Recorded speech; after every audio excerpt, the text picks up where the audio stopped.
పాపం ఎక్కడి నుంచి వచ్చిందో తెలియదండి. బాగా ఆకలితో కనిపించింది. అబ్జర్వ్ చేసి చూస్తే నోరంతా ఇంజ్యూరీ అయ్యుందండి. కింద పళ్ళు వేలాడుతున్నాయి పాపం తనకి. తినడం కూడా సరిగ్గా రావట్లేదండి. పాపం ఆకలితో ఉంది.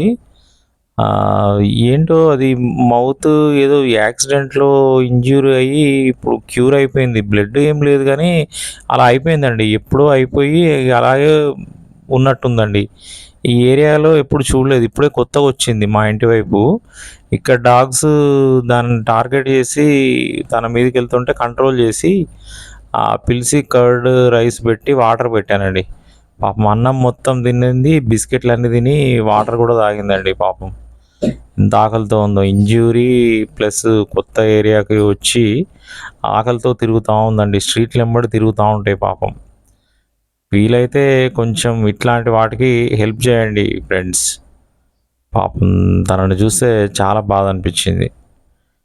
ఏజ్ కూడా పెద్ద ఎక్కువ లేదు. ఒక 6 నెలల వయసు ఉంటుందేమో డాగ్‌కి పాపం. ఎక్కడి నుంచి వచ్చిందో ఏమో పాపం.